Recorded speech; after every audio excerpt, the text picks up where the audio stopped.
이 시간 함께 나눌 하나님의 말씀은 신약성경 디모데후서 3장 14절로 17절까지 말씀입니다. 디모데후서 3장 14절로 17절까지 말씀, 제가 가지고 있는 성경으로는 신약성경 346면에 있습니다. 디모데후서 3장 14절로 17절까지 말씀입니다. 찾으셨으면 저와 한 절씩 교독하도록 하겠습니다. 제가 먼저 읽습니다. 그러나 너는 배우고 확신한 일에 거하라. 너는 내가 누구에게서 배운 것을 알며 또 어려서부터 성경을 알았나니 성경은 능히 너로 하여금 그리스도 예수 안에 있는 믿음으로 말미암아 구원에 이르는 지혜가 있게 하느니라. 모든 성경은 하나님의 감동으로 된 것으로 교훈과 책망과 바르게 함과 의로 교육하기에 유익하니 이는 하나님의 사람으로 온전하게 하며 모든 선한 일을 행할 능력을 갖추게 하려 함이라. 아멘. 예배의 감격과 예배의 은혜가 가득한 우리 주일 오후 예배에 나오신 성도님들을 주님의 이름으로 환영하고 축복합니다. 우리 곁에 계신 분들하고 이렇게 한번 인사해 볼까요? 성도님이 계시니 예배가 더 은혜롭습니다. 성도님이 계시니 예배가 더 은혜롭습니다. 우리가 함께하는 이 예배를 하나님께서 기뻐하시고 큰 영광 중에 우리 예배를 받아주실 줄 믿습니다. 아멘. 조선시대에 가장 오랫동안 영의정을 역임한 사람이 바로 황희정승입니다. 그는 영의정의 자리에 무려 18년 동안이나 올라 있었다고 하는데요, 그와 관련된 이런 에피소드가 하나 있습니다. 이 황희정승 집안의 종 두 사람이 서로 자기가 옳다며 말다툼을 벌이다가 결론이 나지 않자 황희정승에게 와서 누가 옳은지 판결을 좀 내려달라고 요청한 겁니다. 황희가 한 종의 말을 먼저 다 듣더니 네 말이 옳구나 라고 하는 것이 아니었겠습니까? 그러자 당황한 다른 종이 서둘러 자신의 입장을 설명했습니다. 두 번째 종의 말을 다 들은 황희는 네 말도 옳구나 라고 했습니다. 그러자 곁에서 이 모든 상황을 지켜보던 황희정승 부인이 한마디 거들었습니다. 이 아이 말도 옳다 하시고 저 아이 말도 옳다고 하시면 옳고 그름을 어떻게 가릴 수 있겠습니까? 이렇게 말했습니다. 그러자 황희정승이 듣고 보니 부인 말씀도 옳구려 라고 했다는 겁니다. 여러분, 왜 이 종의 말도 옳고 저 종의 말도 옳으며 또 부인의 말도 옳다고 했을까요? 판단의 잣대, 곧 기준이 명확하지 않았기 때문입니다. 기준이 없으니까 이래도 좋고 저래도 좋고 다 좋다고 하는 겁니다. 이런 이야기도 있습니다. 어떤 사람이 개하고 달리기를 했는데 졌습니다. 그러자 옆에 있는 사람이 이렇게 말했습니다. 개만도 못한 분. 이번에는 이 사람이 열심히 노력해서 속도를 높여서 개하고 같이 동시에 결승선에 들어왔습니다. 그러자 옆에 있는 사람이 이렇게 말했습니다. 개 같은 분. 그런데 이번에는 더 노력해서 이 사람이 개보다 더 빨리 결승선에 들어왔습니다. 여러분, 그러자 옆에 있는 사람이 뭐라고 했을까요? 개보다 더한 분이라고 했답니다. 여러분, 우스갯소리이지만 이 이야기도 우리에게 주는 의미가 있습니다. 무엇일까요? 기준이 중요하다는 겁니다. 그런데 기준도 바른 기준을 세워놓아야 합니다. 잘못된 기준을 세워놓고 아무리 노력해서 승리한다고 해도 의미 없는 싸움이 될 수밖에 없습니다. 열심보다 중요한 것이 바로 올바른 기준이다라는 것입니다. 이 세상을 살아가는 사람들은 누구나 바른 기준을 가지고 살기를 원합니다. 그런데 중요한 것은 바른 기준을 어떻게 세우느냐라는 것입니다. 삶에서 바른 기준을 세운다는 것은 바른 가치관을 가진다는 말과 동일합니다. 내가 가지고 있는 가치관이 결국 삶의 기준이 되기 때문입니다. 우리에게 심겨진 가치관은 다양한 루트를 통해서 세워지게 됩니다. 경험을 통해서 형성이 되기도 하고 지식을 통해서 형성이 되기도 합니다. 또한 모방과 배움을 통해 가치관이 형성이 되기도 합니다. 이것은 일반적인 사람들이 가치관을 가지는 하나의 과정이라고 할 수 있습니다. 그렇게 내가 알고도 때로는 모르고도 세워진 가치관을 가지고 그것을 기준으로 삼아 세상을 살아가는 것입니다. 그러나 하나님의 백성으로 부름받은 그리스도인들은 세상 사람들과는 달라야 합니다. 세상 사람들과 기준이 달라야 하고 세상 사람들과 가치관이 달라야 합니다. 왜냐하면 우리들은 세상을 위해 살아가는 존재가 아니라 하나님의 나라와 그의 영광을 위해 존재하는 자들이기 때문입니다.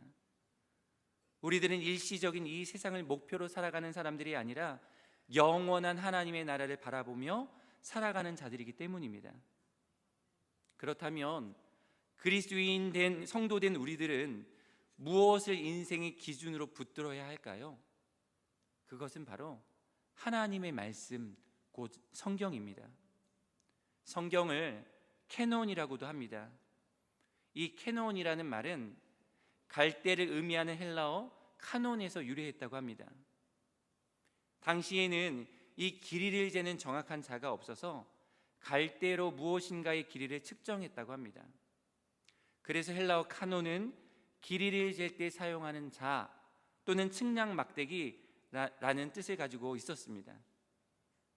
이러한 의미에서 발전된 단어 캐논은 잣대 혹은 고정된 기준점이라는 의미를 가지게 되었습니다. 곧 성경 하나님의 말씀이 그리스도인들의 삶의 잣대요 기준이 된다라는 것입니다. 이런 것을 보면 하나님은 정말 친절하시고 섬세하신 것 같습니다. 우리가 어떠한 기준을 붙들어야 할지, 어떤 가치관을 지녀야 할지 크게 고민하거나 방황하지 않도록, 걱정하지 않도록 이미 그리스도인들이 살아가야 할 삶의 기준을 만들어 놓으셨습니다. 하나님께서 만드시고 우리에게 제시해 주신 그 기준을 따라 살면 우리 인생이 풍성해지고 행복해질 수 있습니다. 세상 흔들리고 사람들은 다 변해도 요동하지 않는 뿌리 깊은 믿음의 삶을 우리가 하나님의 말씀인 성경을 통해서 살아갈 수 있는 겁니다. 오늘 우리가 함께 읽은 본문은 디모데 후서의 말씀입니다. 디모데 후서는 디모데 전서 그리고 디도서와 더불어 바울이 기록한 신약의 13권의 성경 중에 목회 서신으로 분류되는 그런 책입니다. 13권의 바울 서신들은 빌레문서만을 제외하고는 모두가 교회를 대상으로 기록된 것이지만 이 세 개의 서신들은 목회 사역에 직접 종사하는 목회자 개인들을 위해 기록된 성경이었습니다. 즉 목회적인 책임과 사명을 지고 있는 개인에게 주어진 서신이라는 점에서 다른 바울 서신들과 뚜렷하게 구별되는 특징이 있습니다. 특히 이 디모데 후서는 우리가 잘 알고 있는 것처럼 사도 바울이 믿음 안에서 낳은 아들 디모데에게 보낸 두 번째 편지입니다. 또한 사도 바울이 제일 마지막에 기록한 편지로 주 67년경에 기록한 것으로 추정되는 그런 편지이기도 합니다. 목회 서신들의 기록, 그리고 교회사가 유세비우스와 여러 교부들의 기록 등을 근거로 볼 때 사도 바울은 로마에 1차로 투옥된 지 2년 만에 석방되었습니다. 석방된 이후에 그가 일찍이 품고 있었던 선교 비전대로 그 당시에 땅끝이라고 할 수 있었던 서바나를 포함하여 또 한 차례의 전도 여행을 떠났음이 확실합니다. 이 여행을 가리켜서 바울의 제4차 선교 여행이라고 부르기도 합니다. 이 선교 여행을 마친 이후에 사도 바울은 로마 감옥에 두 번째로 투옥이 됩니다. 두 번째로 로마 감옥에 투옥된 당시 바울의 형편은 이전에 수감되었던 형편과는 커다란 차이가 있었습니다. 먼저 수감되었던 1차 수감 당시에는 가택연금 상태로서 비록 죄수의 신분이기는 했지만 셋집에 거주하면서 손님들을 자유롭게 맞이할 수 있었고 또한 복음을 전파할 수 있었습니다. 죄수로서는 상당한 혜택을 누렸다라고 볼 수 있는 그런 대목입니다. 그러나 두 번째 수감될 때에는 일반 죄수와 같은 취급을 받았습니다. 사슬에 매여 있어야 했고요, 추운 지하 감옥에서 점점 쇠약해져 가고 있었습니다. 그는 자기 자신이 처형될 날이 얼마 남지 않았음을 직감했습니다. 그래서 디모데 후서 4장 6절 말씀을 보시면 전제와 같이 내가 벌써 부어지고 나의 떠날 시각이 가까웠도다 라고 사도 바울이 고백하고 있는 것을 우리가 볼 수 있는 것입니다. 이처럼 다시 감옥에 갇힌 바울은 이제 곧 자신이 떠날 날이 다가왔음을 직감하며 또한 일생에 걸친 자신의 사역이 종결되어져 가고 있음을 예견하며 이 디모데 후서의 편지를 기록했던 겁니다. 바울은 다음 세대의 복음 사역자 디모데에게 유언적 메시지를 남길 필요를 느꼈던 것입니다. 그래서 혹자는 이 디모데 후서를 가리켜서 바울의 유언장이다 라고 부르기도 합니다. 실제로 이 디모데 후서는 유언적인 성격이 강한 것이 그 특징입니다. 그렇다면 사도 바울은 마지막 순간에 믿음 안에서 낳은 아들 디모데에게 무슨 말을 유언과 같이 전하고 싶었던 것일까요? 오늘 본문 14절 말씀 같이 읽어보겠습니다. 그러나 너는 내가 누구에게서 배운 것을 알며, 바울은 지금 디모데에게 배우고 확신한 일에 거하라 라고 권면합니다. 여러분, 여기서 거하라 라는 이 말은 머무르다 라는 말로 헬라어 문법으로 보면은 현재 명령형으로 사용되었습니다.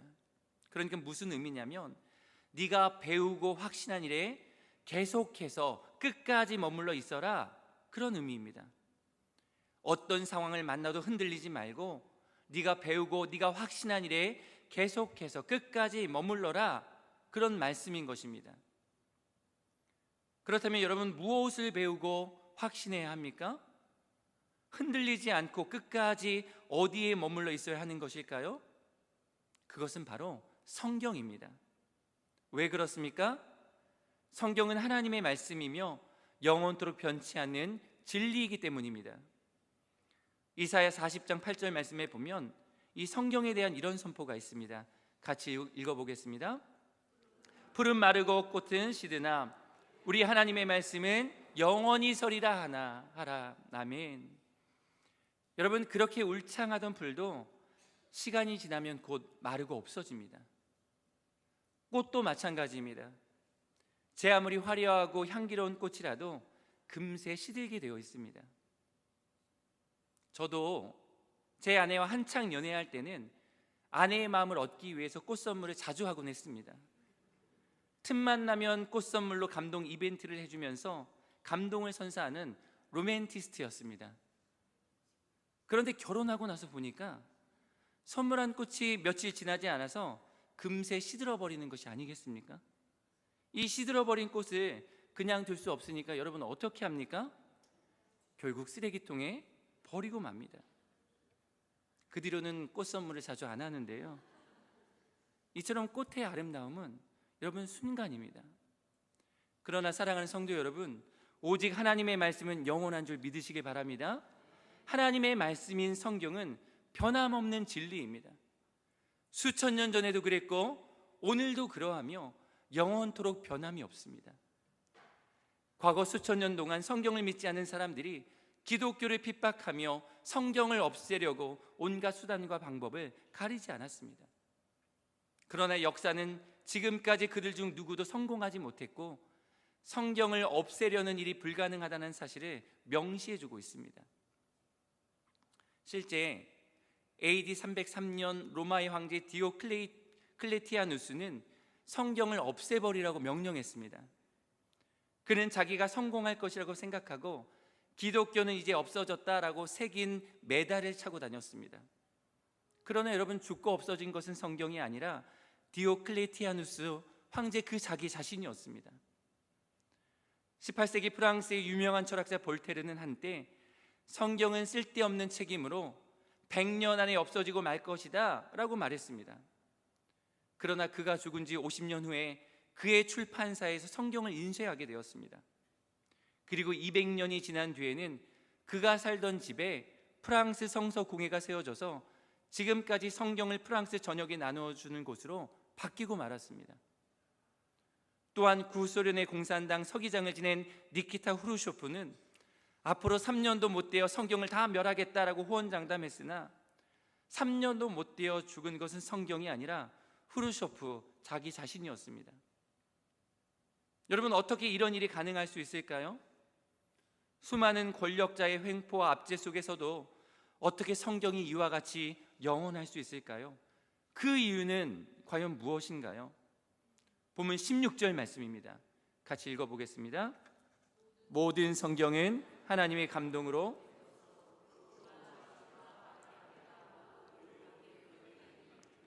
아멘. 여러분, 모든 성경이 어떻게 기록되었습니까? 하나님의 감동으로 기록되었습니다. 여기서 하나님의 감동으로 된 것으로 라는 이 표현을 원문인 헬라어로 보면 데오푸뉴스토스라는 한 단어로 표현한 것을 볼 수 있습니다. 그런데 이 데오푸뉴스토스라는 이 헬라어 말은 하나님을 뜻하는 데오스라는 말과 바람이 불다, 호흡하다 라는 뜻을 가진 동사 푸네오가 합쳐진 말로 본래는 하나님께서 호흡하시는 이란 뜻을 지닌 그런 단어입니다. 하나님께서 호흡하시는, 신약 성경에서는 본문에서만 유일하게 사용된 그런 단어입니다. 여러분, 하나님께서 호흡하시는 이 표현이 어떤 장면을 연상시키지 않습니까? 창세기 2장에 나오는 말씀을 보면 하나님께서 흙으로 사람을 지으십니다. 그리고 그 다음에 어떻게 하셨습니까? 생기를 그 코에 불어넣으셨습니다. 그러자 사람이 생명이 되었습니다. 하나님의 생기로 충만한 생명이 사람 안에 임하게 된 것입니다. 여러분, 마찬가지입니다. 흙으로 지어진 사람의 코에 하나님께서 생기를 불어넣으시고 호흡을 불어넣으시자 사람이 생명이 된 것처럼 우리가 함께 읽고 있고 함께 보고 있는 이 성경 역시 하나님의 호흡으로 지어진 말씀이라는 것입니다. 하나님은 성경에 하나님의 숨을 불어넣으셨습니다. 생명에 하나님이 호흡을 불어넣고 숨을 불어넣으면 어디에나 풍성한 생명이 임하게 되어집니다. 그래서 성경이 영원합니다. 그 성경을 통해서 우리에게 생명을 주신 것입니다. 15절 말씀을 보시길 바랍니다. 또 어려서부터 성경을 알았나니 성경은 능히 너로 하여금 그리스도 예수 안에 있는 믿음으로 말미암아 구원에 이르는 지혜가 있게 하느니라. 아멘. 여러분, 성경에는 그리스도 예수 안에 있는 믿음으로 말미암아 구원에 이르는 지혜가 있습니다. 여러분, 믿으십니까? 성경을 통해 우리는 구원의 길과 진리와 생명 되시는 예수님을 만나게 되는 것입니다. 바울과 디모데가 사역하던 이 당시에는 헬라 철학이 범람하던 시기였습니다. 사람들은 이 헬라 철학을 통해서 삶에 도움을 주거나 깨달음을 얻기도 했습니다. 그러나 그러한 철학이나 지식이 결코 구원에 이르는 지혜가 될 수는 없습니다. 오직 하나님의 말씀인 이 성경만이 구원에 이르는 지혜를 가지고 있는 것입니다.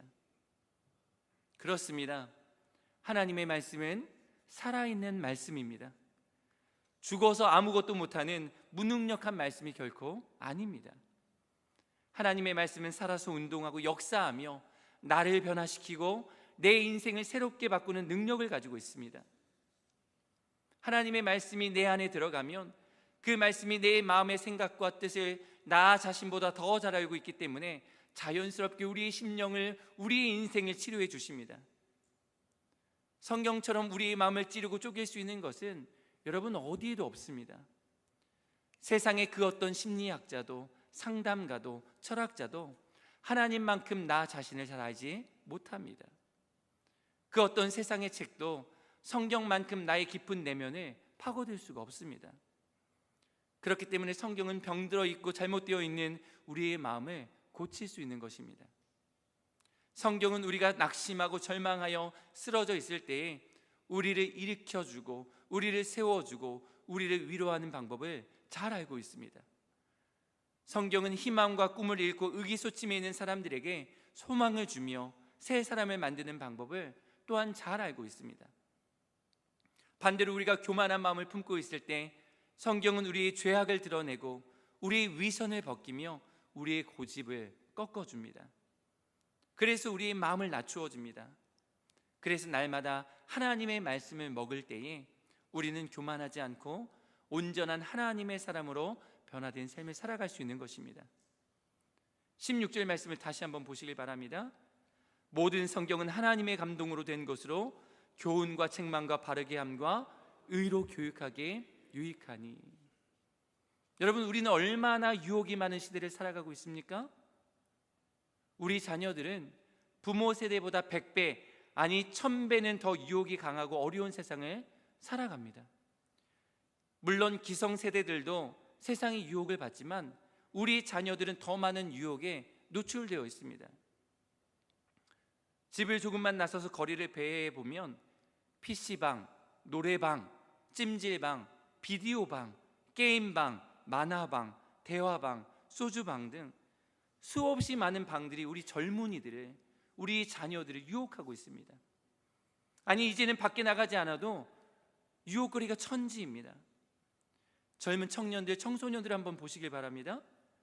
버스나 지하철을 타든 길거리를 걷든 항상 손에 스마트폰이 들려 있습니다. 그러면 집에서는 어떨까요? 집에서는 아예 침대와 한 몸이 된 채 스마트폰에 눈이 고정되어 있습니다. 물론 우리가 스마트폰으로 유익한 컨텐츠를 보고 접할 수도 있습니다. 그러나 대다수의 컨텐츠들이 매우 중독성이 높으며 유해하고 음란한 것들이 많습니다. 그런데 안타까운 것은 우리 부모님들이나 선생님들이 이들을 지킬 수 없다는 겁니다. 하루 24시간 자녀들을 감시하거나 따라다닐 수가 없습니다. 그러나 하나님의 말씀을 먹기 시작하면 병들어 죽어가는 인생일지라도 새로운 인생으로 바뀌고 자신의 영혼을 지킬 힘과 능력이 생깁니다. 왜 그렇습니까? 하나님의 감동으로 기록된 성경에는 어떤 유익이 있기 때문입니까? 우리를 교훈하고 책망하고 바르게 하고 의로 교육하기 유익하기 때문입니다. 성경은 하나님께서 하나님의 자녀된 우리들에게 보내주신 인생의 안내서, 매뉴얼입니다. 여러분, 안내서, 매뉴얼이 무엇입니까? 어떤 회사에서 한 제품을 생산하면 소비자에게 제품과 함께 보내는 것이 바로 이 제품 설명을 담은 매뉴얼입니다. 우리말로 풀었으면 사용자 편람이라고 할 수 있습니다. 자동차나 컴퓨터, 냉장고 등 조금만 복잡한 물건을 사면 여러분, 이러한 안내서가 동봉되어 있는 것을 우리가 볼 수 있습니다. 예를 들어서 자동차를 한 대 구입하면 책자 하나가 들어있는데 그 책자 속에는 이 자동차의 성능이 어떠한지, 규격은 얼마인지, 사용법은 무엇인지, 정비 수칙은 무엇인지 등이 모두 자세하게 수록되어 있습니다. 그래서 이 안내서의 지시대로만 사용하면 자동차를 잔고장 없이 최상의 성능으로 사용할 수 있습니다. 그러나 지시를 무시하고 안내를 무시하고 자동차를 운행하게 되면 반드시 사고를 당하거나 고장을 일으키게 됩니다. 여러분, 마찬가지입니다. 하나님께서는 우리 인생을 정밀하게 디자인하시고 만드신 후에 사용자 편람으로 성경을 우리에게 주셨습니다. 그래서 성경의 매뉴얼대로 안내를 우리가 따라 살면 우리는 행복한 인생을 살아낼 수 있습니다. 우리에게 주어진 이 인생의 경주에서 끝까지 인내하며 달리다가 최후 승리를 얻을 수 있는 것입니다. 하나님께서는 사용자 편람인 성경 속에서 우리가 인생을 살아가면서 방황하지 않도록 우리를 창조하신 목적과 어떠한 삶을 살아야 할지를 믿음의 사람들의 삶을 통해서 자세하게 알려주셨습니다. 여러분, 성경은 단순히 영혼의 구원만 주는 책이 아니라 우리 인생의 여정에서 깜깜하고 낙심될 때에 빛을 비추어주고 새로운 용기를 주며 꿈과 희망을 주는 생명의 책입니다. 지금까지도 이 미국에서 가장 존경받는 대통령 중에 한 사람이 바로 에이브러함 링컨입니다. 2006년도에 미국 역사 형성에 가장 영향력을 끼친 인물 100명을 뽑은 적이 있었는데 1위가 단연 링컨 대통령이었습니다. 그리고 2009년도에도 65명의 역사학자들과 교수들이 미국 역사상 최고의 대통령을 뽑았는데 이때에도 링컨이 단연 1등으로 뽑혔다고 합니다. 이처럼 위대한 지도자 링컨을 만들게 한 원동력이 여러분 어디에 있었을까요? 명문 학교가 그를 그렇게 위대하게 만들었을까요? 안타깝게도 그는 시골에서 태어나서 초등학교를 9달 다닌 것이 학력의 전부였습니다. 그렇다면 가정의 풍부한 재력이었을까요? 링컨의 아버지 토마스 링컨은 1637년 영국에서 이민 온 직공의 후예로 신발 만드는 일과 목수, 농장의 일꾼으로 전전했습니다. 사인할 때 외에는 글자를 써본 적이 없는 사실상 문맹이었다고 합니다. 너무나도 가난해서 작은 통나무집에서 살면서 누나와 함께 땔감으로 쓸 나무를 주워오기도 하고 아버지를 따라 옥수수 씨를 뿌리기도 했습니다. 그런 링컨이 어떻게 사람들에게 이와 같이 존경받는 훌륭한 인물이 되었을까요? 무엇이 링컨을 역사상 위대한 대통령으로 만들었을까요? 바로 우리 인생의 유일한 기준이 되는 하나님의 말씀, 곧 성경으로 인해 그렇게 위대하고 영향력 있고 오래도록 존경받는 인물이 되었던 겁니다. 그의 어머니 낸시 랭크스 링컨은 링컨이 9살이 되던 해에 세상을 떠났습니다. 그녀가 마지막 숨을 거두기 직전 사랑하는 아들을 불러서 마지막 유언을 이렇게 남겼습니다. 사랑하는 에이브야, 이 성경책은 내 부모님으로부터 물려받은 것이다. 내가 여러 번 읽어서 많이 낡았지만 우리 집안의 값진 보물이란다. 나는 너에게 100에이커의 땅을 물려주는 것보다 이 한 권의 성경책을 물려주는 것을 진심으로 기쁘게 생각한다. 에이브야, 너는 성경을 부지런히 읽고 성경 말씀대로 하나님을 사랑하고 이웃을 사랑하는 사람이 되어다오. 이것이 나의 마지막 부탁이다. 약속할 수 있겠니? 링컨은 비록 나이가 어렸지만 어머니의 유언을 마음 깊이 간직하고 그 약속을 지켰습니다. 그리고 미국 역사상 가장 존경받는 대통령으로 남게 되었습니다. 링컨은 훗날 그의 친한 친구에게 어머니에 대해 다음과 같이 회상했다고 합니다. 내가 아직 어려서 글을 읽지 못할 때부터 어머니는 날마다 성경을 읽어주셨고 나를 위해 기도하는 일을 쉬지 않으셨다네. 통나무 집에서 읽어주시던 성경 말씀과 기도 소리가 지금도 내 마음을 울리고 있다네. 나의 오늘, 나의 희망, 나의 모든 것은 천사와 같은 나의 어머니에게서 물려받은 것이라네. 그리고 링컨은 대통령 취임식장에서 조그맣고 낡은 성경책을 들고 나와 이렇게 또 한 번 고백했습니다. 이 낡은 성경책은 바로 어머님께서 제게 물려주신 가장 값진 유산입니다. 저는 이 성경책으로 인해 대통령이 되어 여기 이 자리에 서게 되었습니다. 저는 이 성경 말씀대로 이 나라를 통치할 것을 약속드립니다. 여러분, 이와 같이 링컨은 성경의 사람이었습니다. 언제나 하루를 성경으로 시작했습니다. 어려울 때마다 성경을 붙들고 기도했습니다. 만약 성경이 없었다면 지금처럼 존경받는 링컨도 없었을 것입니다. 링컨의 삶은 부모가 키웠다라기보다는 성경이 키웠고 성경이 그의 인생을 이끌어갔습니다. 대통령으로서의 지도력이 성경에서 나왔습니다. 위기관리 능력을 성경에서 배웠습니다. 정치적 인사관리 능력을 성경에서 배웠습니다. 모두가 존경하는, 심지어 적들까지 존경하는 그의 뛰어난 도덕성이 성경에서 나왔습니다. 사랑하는 성도 여러분, 우리는 부족합니다. 우리는 연약하고 실수투성이입니다. 그러나 우리 가정이 잘 되고 우리의 자녀들이 잘 될 수 있는 비결이 무엇이 있겠습니까? 그것은 바로 성경에 이끌림 받는 가정이 되는 것입니다. 여러분 믿으십니까? 성경에 이끌림 받는 가정이 되셔야 합니다. 아버지께서 성경에 이끌려서 사업하시고 어머니께서 성경에 이끌려서 자녀를 가르치셔야 하고 아이들이 성경에 이끌려서 공부하는 가정이 되어야 합니다. 특히 자녀들과 함께 말씀을 통독하고 여러분 큐티하며 말씀을 한번 나누어 보시기 바랍니다. 성경에서 우리에게 무엇라고 말합니까? 마땅히 행할 길을 아이에게 가르치라고 했습니다.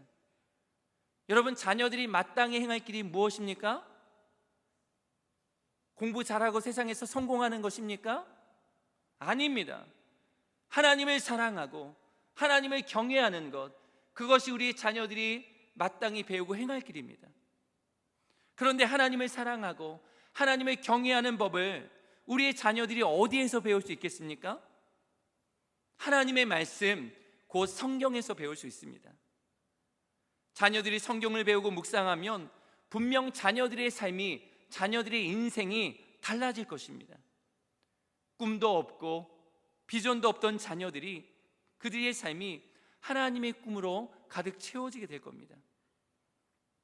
방황하던 어거스틴은 로마서 13장 12절 말씀을 읽고 변화되었고, 세상만을 쫓던 무디는 요한복음 1장 12절 말씀을 통해 새롭게 태어났습니다. 또한 마틴 루터는 오직 의인은 믿음으로 말미암아 살리라라는 로마서 1장 17절 말씀을 읽고 큰 깨달음과 신앙의 자유함을 얻어서 종교개혁을 일으켰습니다. 5만 번 기도 응답을 받은 것으로 널리 알려진 기도의 사람 조지 뮬러는 요한복음 3장 16절 말씀을 통해 거듭남을 체험하고 하나님의 위대한 사람으로 쓰임받았습니다. 이처럼 성경, 곧 하나님의 말씀을 굳게 붙들고 마음판에 새기며 살아가면 하나님께서는 그 말씀을 통해 우리의 삶을 변화시키고 우리 인생 가운데에 큰 역사를 이루어 가십니다. 왜냐하면 하나님의 말씀이 살아서 역사하기 때문입니다. 여러분, 우리가 신앙생활을 한다고 이야기를 많이 하는데, 그렇다면 신앙이 무엇이겠습니까? 성경이 가라는 대로 가고 성경이 멈추라는 데서 멈추는 것입니다. 무엇을 하든 성경이 하라고 하는 대로 하고 성경이 하지 말라고 하면 하지 않는 것이 바로 신앙입니다. 그러면 하나님의 말씀이 우리 대길교회를 세우고 우리 가정을 살리며 우리의 삶을 풍성케 하실 것입니다. 이 놀라운 말씀의 능력을 경험하는 우리 성도님들 되시기를 주님의 이름으로 축복합니다. 2024년 신년이 시작된 지 이제 20여일밖에 지나지 않았습니다. 아직도 340여일이나 남았습니다. 올 한 해 무수한 날들이 아직 많이 남아 있습니다. 우리 인생의 유일한 기준이 되는 성경 속으로 나아가시기를 바랍니다. 성경 속에서 복음의 진리를 발견하게 될 것입니다. 우리의 병든 심령을 고치고 새롭게 하는 생명의 능력을 성경 속에서 경험하게 될 것입니다. 올 한 해 하나님의 말씀을 통해 심령의 부흥을 경험하고 가정의 회복을 경험하며 우리 대길교회가 더 풍성해지는 역사를 경험할 수 있기를 간절히 소망합니다. 기도하겠습니다. 하나님 감사합니다. 하나님의 감동으로 기록된 성경을 우리 인생의 유일한 기준으로 주심을 믿고 감사합니다.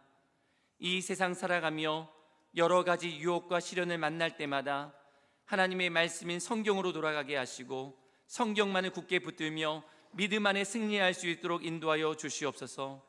하나님의 말씀인 성경이 우리의 영혼을 살리고 우리를 새롭게 하는 줄 믿사오니 새롭게 시작하는 2024년 이 한 해 동안 하나님의 말씀을 더욱 가까이 하고 사랑할 수 있도록 귀한 믿음 허락하여 주시옵소서. 감사드리며 살아계신 우리 구주 예수 그리스도의 이름으로 기도합니다. 아멘.